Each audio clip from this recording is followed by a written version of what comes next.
একদিন আমি আর দিদি কাজ করার সময় হঠাৎ মা এসে আমাদের সরাসরি দেখে ফেলে। তখন মা বলল, আমার মেয়েকে ছেড়ে দে বাবা, কয়েকদিন পর ওকে বিয়ে দিব, ওর ভবিষ্যৎটা নষ্ট করিস না। বিনিময়ে তুই যা চাইবি আমি তোকে তাই দেব। তখন আমি বললাম, কিন্তু মা, আমি যে ওগুলো ছাড়া একটা দিনও থাকতে পারি না। এতটাই অভ্যস্ত হয়ে গেছি, নেশাগ্রস্ত হয়ে যাবার চেয়ে কোনো অংশে কম না। মা বলল, তুমি পারবে, তোমার সব চাহিদা আমি পূরণ করে দিব। আমার মায়ের নাম পুষ্পরানী। তিনি 2 সন্তানের জননী। আমার নাম রঞ্জন সেন, ইন্টারমিডিয়েট এ পড়ছি, বয়স 19 বছর। আর আমার বড় বোন বিনিতা সেন, বয়স 22 বছর, বেসরকারি একটা বিশ্ববিদ্যালয়ে ফ্যাশন ডিজাইনিং পড়ছে। আমরা বাংলাদেশেরই দিনাজপুরের বাসিন্দা, কিন্তু আমাদের বাসায় আমাদের খুব কমই থাকা হয়। মায়ের ব্যবসা জনিত কারণে অধিকাংশ সময় ঢাকাতেই থাকা হয়। আমার মা একজন ডিভোর্সি নারী। প্রেমের বিয়ে হলেও আজ থেকে 14 বছর আগে আমার বাবা মায়ের ডিভোর্স হয়ে যায়। এর পেছনে আমার বাবারই দোষ বেশি ছিল। তিনি 1996 থেকে দুবাই থাকেন। বাবা বিদেশ যাবার পর থেকে আমাদের খোঁজ খবর নেয়া বন্ধ করে দেন। পরে আমরা জানতে পারি, বাবা দুবাইতে ভারতীয় একজন নারীকে বিয়ে করে নতুন সংসার গড়েছেন। বাবা মায়ের ডিভোর্স হবার পর মা আমাদের 2 ভাই বোনকে নিয়ে বেশ মানসিকভাবে ভেঙে পড়েন। প্রেম করে বিয়ে করার কারণে নানা বাড়ির দিক থেকেও মায়ের সম্পর্ক নষ্ট হয়ে যায়। এমন অবস্থায় সামাজিক ও আর্থিকভাবে নিজের একটা শক্ত অবস্থান গড়ে তোলা আমার মায়ের জন্য বিশাল কঠিন হয়ে দাঁড়ায়। ঠিক এরকম অবস্থায় মায়ের পাশে এসে দাঁড়ায় আমার মায়ের আপন মামাতো ভাই। শুনেছি আমার মায়ের সেই কাজিন মামাতো ভাই ছোটবেলা থেকেই মাকে পছন্দ করতেন, কিন্তু হিন্দু সমাজে কাজিনদের মধ্যে বিবাহ নিয়ম বহির্ভূত হওয়ায় বিষয়টা আর আগায়নি। যাই হোক, মায়ের সেই মামাতো ভাই দিনাজপুরের একজন প্রভাবশালী রাজনৈতিক ব্যক্তি। তিনি আমার মা বাবার ডিভোর্সের পর ওই হেল্পলেস অবস্থায় আমার মাকে ব্যবসা দাঁড় করাতে সাহায্য করেছিলেন এবং আজও মায়ের উপর বটবৃক্ষ মতো ছায়া দিয়ে যাচ্ছেন। বলে রাখি, এখন মায়ের দিনাজপুর ও ঢাকা শহরে মোট 3টি বিউটি পার্লার আছে, একটি বুটিক হাউস আছে আর পাশাপাশি একটা ট্যুরিজম এজেন্সি আছে। অন্য ব্যবসাগুলোতে মায়ের এতটা শ্রম দিতে হয় না, কিন্তু ট্যুরিজম এজেন্সির ব্যাপারে মাকে সবসময় অ্যাক্টিভ থাকতে হয়। আর মায়ের ট্যুরিজম এজেন্সির বিশেষত্ব হল, এখানে হাতে গোনা কয়েকজন দেশি এলিট ক্লায়েন্ট আছে, আর বাকি ক্লায়েন্টদের বেশিরভাগই বিদেশি ট্যুরিস্ট ক্লায়েন্ট হিসাবে আসে। এতক্ষণ তো আমি আমার মা ও পরিবারের গল্প শোনালাম, যাতে পাঠক গল্পের প্রেক্ষাপটগুলো ভালোভাবে বুঝতে পারেন। এবার আসি আমার মায়ের নিজের কথায়। আমার মা পুষ্পরানী 42 বছর বয়সী একজন মডার্ন নারী। পা মাথা পর্যন্ত সাদা, 5 ফিট 6 ইঞ্চি লম্বা, দেহের ভাঁজে ভাঁজে বেশ চর্বি জমে গেছে। আগেই বলেছি, আমার মা যথেষ্ট মডার্ন নারী। চুলগুলো পিঠ পর্যন্ত কাটা এবং সোনালি রং করা। বাসায় শুধু হাতা কাটা পাতলা সুতি কাপড়ের মেক্সি পরেন সবসময়, যার কারণে সবই আবছা আঁচ করা যায়। মায়ের ট্যুরিস্ট ক্লায়েন্ট হিসাবে যারা আসে তাদের অনেকেরই ঘুরতে এসে নারীর ডিমান্ড করে। সত্যি কথা বলতে মা নিজেই সেই কাজটা করেন। অল্প পরিশ্রমে, ভালো অর্থ আর একেবারে টপ প্রাইভেসি মেইনটেইন করে আমার মা এখন আমার বাবার চেয়েও ধনী। বলা যায় মায়ের ডিভোর্স প্রাপ্ত হবার পর একটা জিদ চেপে গেছিল, যে করেই হোক আমার বাবার চেয়ে সে বেশি সম্পদ অর্জন করবে। আর তারই বাস্তবায়ন এই সমস্ত ব্যবসা, parlour, boutique house, top service. আমি আর আমার বোন সবই জানি, কিন্তু আমরা কখনোই মায়ের এসব কর্মকাণ্ডে কিছু বলতে পারিনি, কারণ আজ আমরা যে লাইফস্টাইল লিড করছি তা সবই সম্ভব হয়েছে আমার মা পুষ্পরানী এর কারণে। আমি একদিন মায়ের শাড়ি পরার সময় ওই দেখতে পাই। সেই থেকে আমার কল্পনার রানী আমার মা পুষ্পরানী। মা যখন হাঁটে তখন ঢেউ খেলানো রূপ ধারণ করে থাকে। আর মায়ের আরেকটা ভালো অভ্যাস হলো, উনি সবসময় পরিষ্কার পরিচ্ছন্ন থাকেন। ওই ব্যবসাতে মায়ের পদার্পণ প্রায় 9 বছর হচ্ছে। আমি গত 6-7 বছর হলো জানতে পারলেও আমার দিদি আগাগোড়া সবই জানত। যখন আমার মা 3-4 দিনের জন্য বাড়ির বাইরে ট্যুরে যেত ট্যুরিস্টের গাইড হিসেবে, তখন আমার দিদিকে সব জানিয়ে যেত, যেন কোনো সমস্যা না হয় আর নিজেদের মধ্যে ভুল বোঝাবুঝিও না হয়। যাই হোক, এভাবেই চলছিল সবকিছু। গত 2022 সালে একদিন বিকালে আমার এক ক্লোজ ফ্রেন্ড নাবিল আমাকে জরুরিভাবে ঢাকার একটা নামকরা রেস্টুরেন্টে ডেকে পাঠালো। আমিও কারণ জিজ্ঞেস করাতে বলল, এলেই বুঝতে পারবি।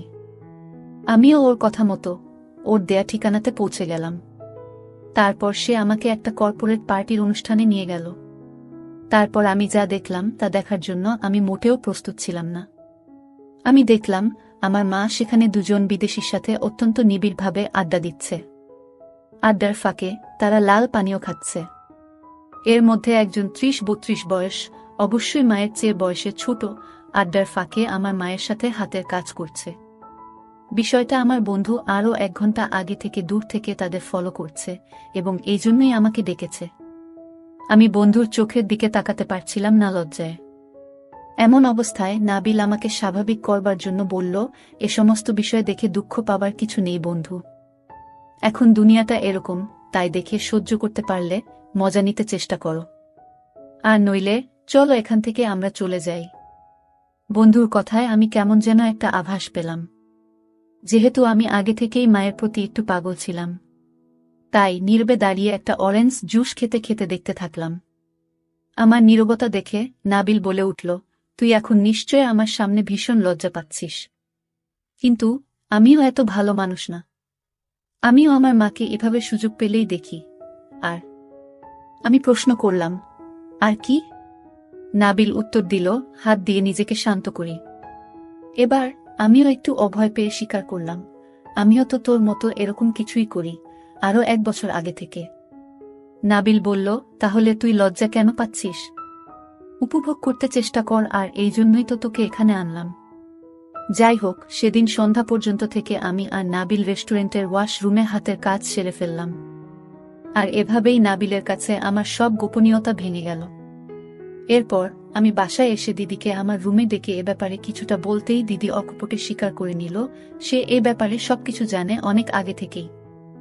এমনকি দিদি আমাকে বুঝালো, শুধুমাত্র আমাদের বিলাসবহুল জীবনের নিশ্চয়তার জন্যই আমাদের মায়ের এই পথে পা বাড়ানো। তাই তাকে খারাপ ভাবাটা অন্তত আমাদের সাজে না।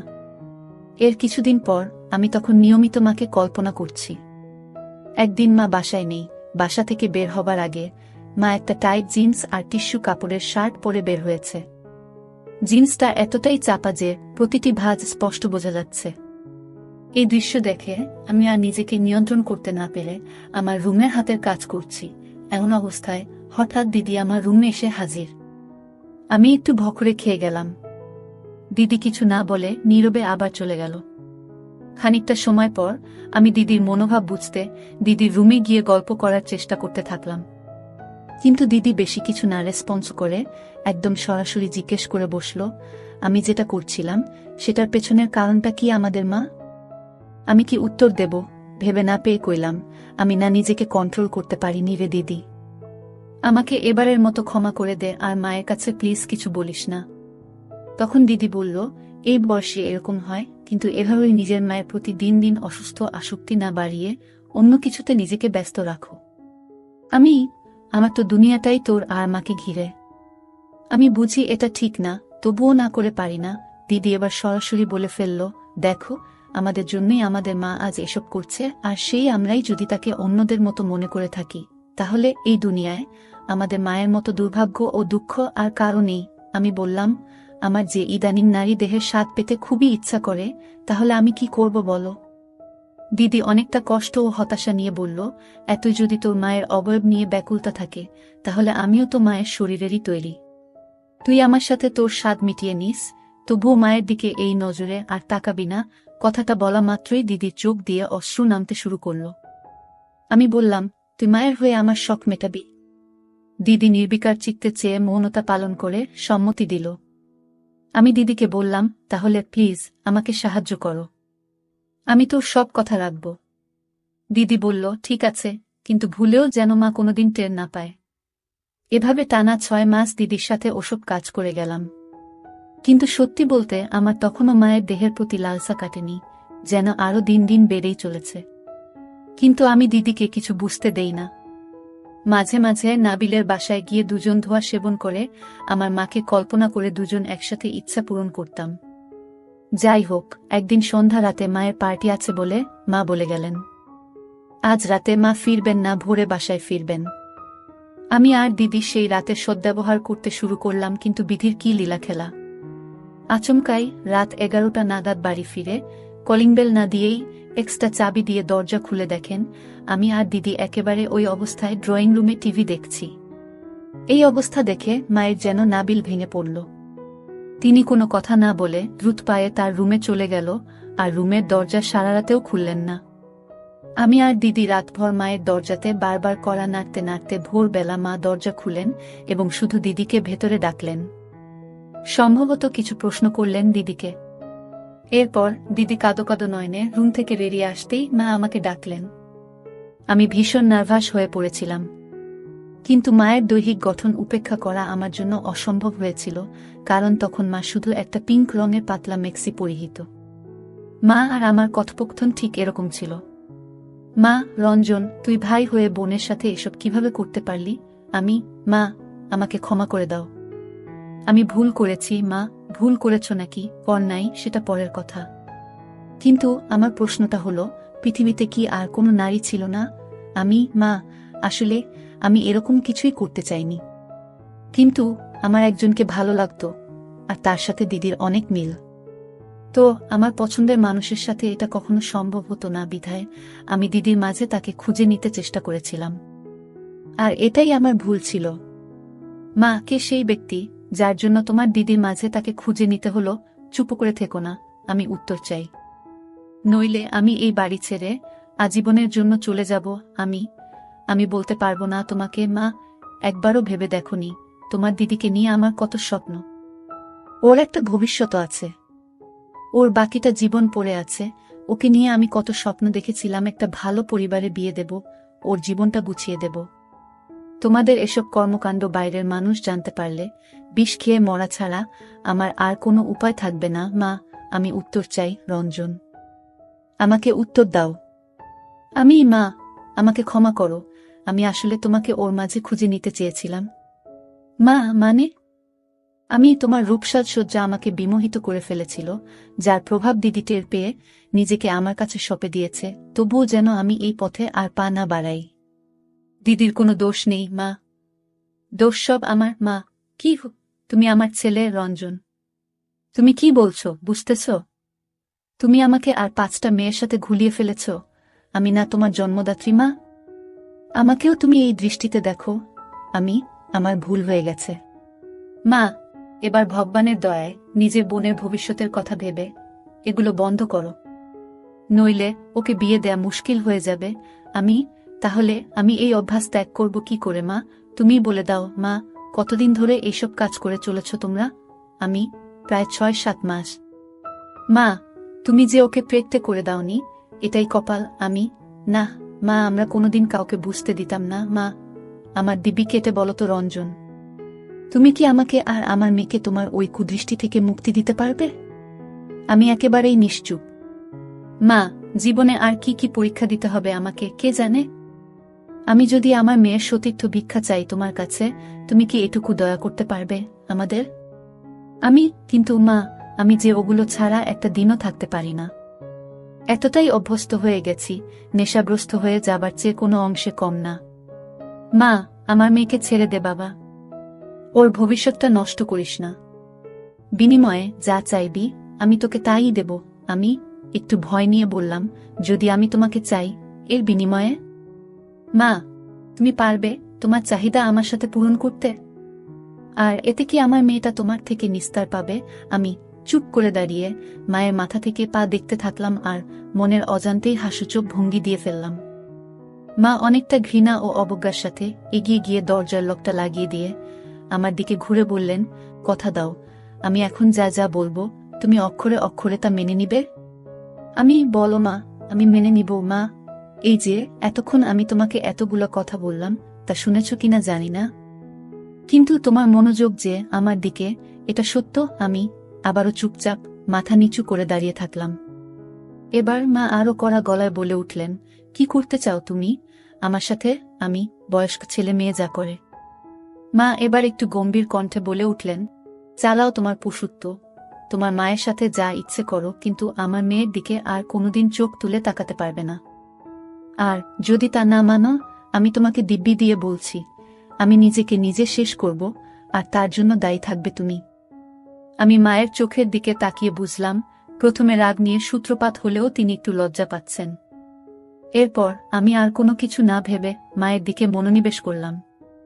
আমি 2 পা এগুতেই দরজার ওপাশ থেকে আমার দিদি হাউমাউ করে কাঁদতে কাঁদতে ঘরে ঢুকে পড়ল। দিদি বারবার অনুনয় করে আমাকে আর মাকে বলছে, সব দোষ আমার মা, আমার জন্য তুমি এত বড় ভুল করো না। তারপর দিদি আমাকে জড়িয়ে ধরে কাঁদতে কাঁদতে বলতে থাকলো, ভাই প্লিজ, তোর যা ইচ্ছে আমার সাথে করো, তবুও মায়ের সাথে এমন কিছু করিস না। এদিকে আমি দিদিকে বললাম, না দিদি, আমি মাকে কথা দিয়েছি আমি তোর দিকে আর চোখ তুলেও তাকাবো না। মনে মনে আমি ভাবছি, আজকের এই সুযোগ আমার কোনোভাবেই হাতছাড়া করা যাবে না।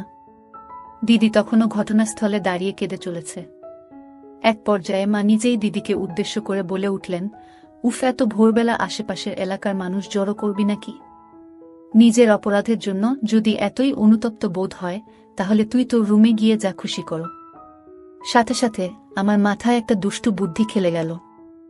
যেহেতু দিদি আর আমার মাঝে গোপন কিছুই নেই, আর আমাদের মায়েরও দিদির সামনে কোনো রকম ইতস্তত বোধ দেখছি না, তাহলে দিদিকে আমাদের কর্মকাণ্ডের সাক্ষী বানিয়ে নেই।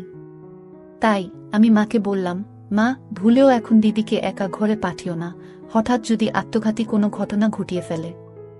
এটা শুনে সাথে সাথে দিদিকে উদ্দেশ্য করে মায়ের আদেশ, না খুকি, তুই কোথাও যেতে পারবি না। তুই এখন যা যা ঘটবে তা পুরোটা বসে দেখবি। নিজের ভাইয়ের সাথে পাপাচার করতে পেরেছ, তার প্রায়শ্চিত্ত করতে পারবে না, তা তো হবে না। এই কথা শুনে দিদি হতভাগা মায়ের রুমের সোফাতে চুপচাপ বসে সবকিছু অবলোকন করতে থাকল। মা যেন আমার প্রতিটি পদক্ষেপ সম্পর্কে আগে থেকেই অবগত। আমি দিদির দিকে তাকিয়ে দেখলাম, দিদি প্রথমে কান্নাকাটি করলেও এখন বোধ হয় অনুভূতি নেয়া শুরু করেছে। দিদিকে বললাম, দিদি, আজ যদি আমি এখানে পুরোটা সম্পন্ন করি, তোর কোনো আপত্তি আছে?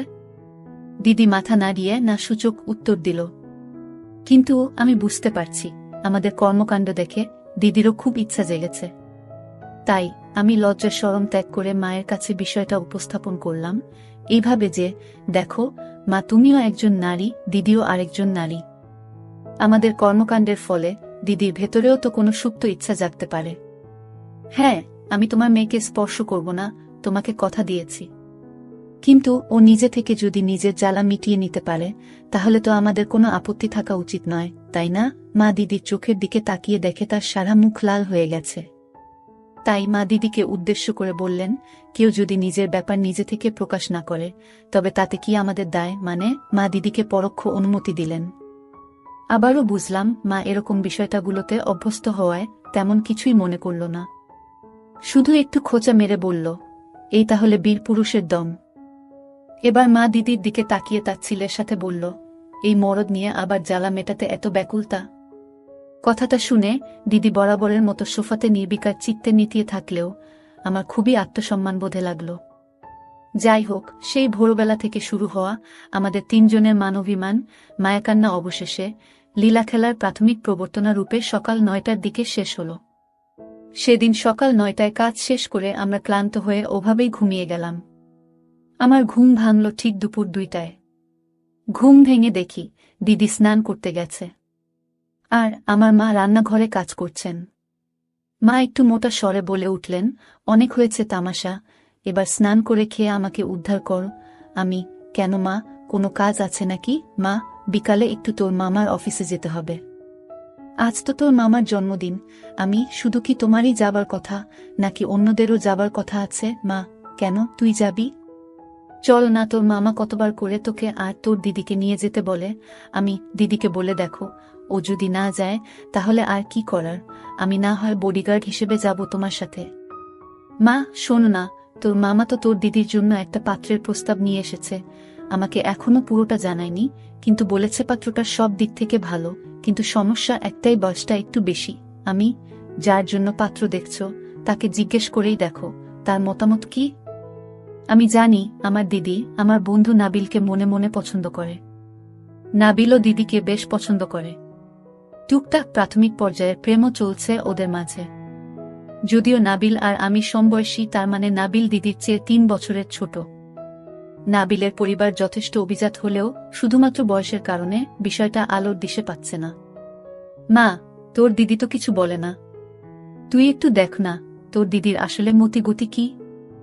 আমি ঠিক আছে মা, আমি যদি কোনো পাত্রের সম্বন্ধ নিয়ে আসি আর দিদি যদি তাতে রাজি থাকে তাহলে তোমার কি আপত্তি থাকবে? মা দেখো, তোর দিদি যদি রাজি থাকে আর পাত্রের পরিবার ভালো হয় তাহলে আমার কেন আপত্তি থাকবে? এই বলে আমার স্নান করতে চলে গেল। এই ফাঁকে আমি নাবিলকে ফোন দিয়ে বললাম 1 ঘন্টার মধ্যে জরুরিভাবে দেখা করতে। 1 ঘন্টা পর নাবিল আসলো।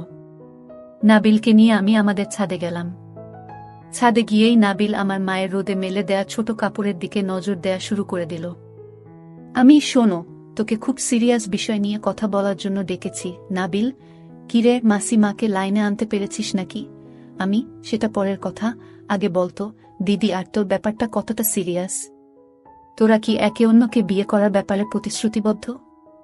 নাবিল, দেখ রঞ্জন, তোকে তো লুকানোর কিছু নেই। তুই তো জানিস আমি তোর মায়ের জন্য মরতেও পারি। সম্ভব হলে তোর বোনকে আর তোর মাকে একসাথে বিয়ে করতাম।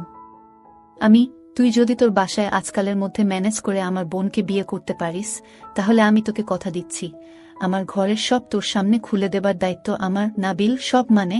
মাসি মাও আমি ধরে নে তাই, তবে ধৈর্য রাখতে হবে। নাবিল, তুই তো জানিস আমার বাড়িতে আমার বাবা ছাড়া কেউই নেই, আর বাবাও মেরিন ইঞ্জিনিয়ার, বছরে 3-4 মাসের জন্য ছুটি পায়। তাই এসব ব্যাপারে আমার মতামতই ফাইনাল। কিন্তু আমার আর তোর দিদির যে বয়সের পার্থক্য, এটা তুই তোর বাসায় ম্যানেজ করতে পারবি কি? সেটা আমার উপর ছেড়ে দে। এই বলে নাবিল আর আমার আলাপচারিতা শেষ করে বাসায় ঢুকে দেখি আমার মা তার প্রেমিকের বার্থডেতে যাবে বলে সেজেগুজে বসে আছে। মা, তোমাকে তো হেভি সুন্দরী লাগছে। সুন্দরী শব্দটা আসলে এখানে মানাচ্ছে না, অন্য কিছু হবে। মা, সুন্দরী শব্দটা মানাচ্ছে না, তাহলে কোন শব্দটা মানাবে শুনি? ওই শব্দটা এখানে সবচেয়ে বেশি ভালো মানাবে মা। তোর যেমন পারফরম্যান্স, তাতে সুন্দরী শব্দটা তোর মুখে মানায়। আজ ভোরের বিষয়টা ইঙ্গিত করে। তা তোমার কাজিনের ওখানে তুমি আর দিদি তো যাচ্ছ নাকি? মা, তোর দিদির নাকি পিরিয়ড হয়েছে, তাই তোকেই যেতে হবে আমার সাথে। ঠিক আছে, কি আর করার, চলো তাহলে গাড়িতে উঠে। আমি মাকে বললাম দিদির নাকি বয়স্ক ছেলে বিয়ের জন্য পছন্দ নয়। দিদি চায় তার জামাই তার চেয়ে 2-3 বছরের ছোট হোক, এতে নাকি অনেক লম্বা সময় ধরে তারা উপভোগ করতে পারবে, আর ছেলেটার উপরেও দিদির একটা ডমিনেন্সি বজায় থাকবে। আসলে দিদির সাথে নতুন করে এই বিষয়ে আমার কোনো কথাই বলার প্রয়োজন হয়নি, কারণ আমি দিদি নাবিলের প্রেমের বিষয়টা একেবারে শুরু থেকেই জানি। মা, তা না হয় ওর কথা মানলাম, কিন্তু এরকম বয়সের পার্থক্য এবং ভালো ফ্যামিলির ছেলে কোথায় পাবো? মা, তুমি অভয় দিলে আমি একজনের কথা বলতে পারি। মা, বল দেখি। আমার বন্ধু নাবিলকে তো চেনো, ওর পরিবারের ব্যাপারেও আমাদের নতুন করে জানবার মতো কিছু কি আছে? আর দিদিও দেখেছি নাবিলকে বেশ পছন্দ করে। মা, কিন্তু নাবিলের বাবা কি মানবে? তোমার দিক থেকে কোনো আপত্তি না থাকলে আমি বিষয়টা নিয়ে সিরিয়াসলি খোঁজ নিয়ে দেখতে পারি। এরপর কেটে গেল 1 মাস। সেই 1 মাসে আমার মা পুষ্প সেন মাত্র 7 দিন বাড়িতে ছিল। বাকি দিনগুলো 2জন জাপানিজ ক্লায়েন্ট এর সাথে কাটিয়ে বেশ ভালো টাকা কামিয়ে এনেছেন। আজ নাবিল ও দিদির বিয়ে হলো। দুজনেই বেশ খুশি। নাবিল একটু বেশি খুশি, যেটা আমি শুধু জানি। আজ দিদি আর নাবিলের ফুলশয্যার রাত। এই সুযোগে আমিও মায়ের কাছে দাবি করেছি, দেখো মা, আমি আমার কথা রেখেছি। তোমার মেয়ের বিয়ের চিন্তাও তোমার আর নেই। এবার আমাকে তোমার সবটুকু মধু খেতে দিতে হবে। মা, তাই বলে মেয়ের ফুলশয্যার রাতেই মা ছেলের ফুলশয্যা হবে? জামাই বাবা যদি কিছু টের পেয়ে যায়, ওরা ওদের কাজ নিয়েই মশগুল থাকবে নাকি তোমার আমার ঘরে আড়ি পেতে বসে থাকবে? মা, আচ্ছা ঠিক আছে, রাতে তুই আমার ঘরে ঘুমাবি তাহলে। শুধু এটুকুতে হবে না। তুমি তোমার কায়েনদের জন্য যেভাবে সাজসজ্জা করো, আজ তুমি আমার জন্য একইভাবে প্রস্তুত হয়ে থাকবে। এটা তোমাকে মানতেই হবে মা। হায় ভগবান! আচ্ছা, যা মানলাম মহারাজের আর্জি। এবার খুশি তো? হঠাৎ রাত 2টার সময় পাশের রুম থেকে এখন দিদি ফোন দিল। ভাবতে ভাবতে আমরা নিজেদের কিছুটা সামলিয়ে নিলাম। তারপর ফোন কল ব্যাক করতেই আরেক কাহিনীর সূত্রপাত। ফোনের ওপাশ থেকে দিদির কান্না শুনে বুঝলাম কিছু একটা ঘটেছে। আমরা রুম থেকে বেরিয়ে দিদি রুমের সামনে যেতেই দেখি দিদি দরজায় দাঁড়িয়ে কাঁদছে। তারপর দিদি কাঁদতে কাঁদতে মায়ের কাছে অকপটে তার স্বামীর সাথে কথা বলতে রুমে যেতে বলল। মা ওই অবস্থাতেই নাবিলের কাছে গিয়ে কি ব্যাপার, কি হয়েছে টাইপ কিছু প্রশ্ন করতেই নাবিল আমাকে ডাক দিল। আমি রুমে ঢুকতেই নাবিল রুমের দরজাটা লাগিয়ে দিল।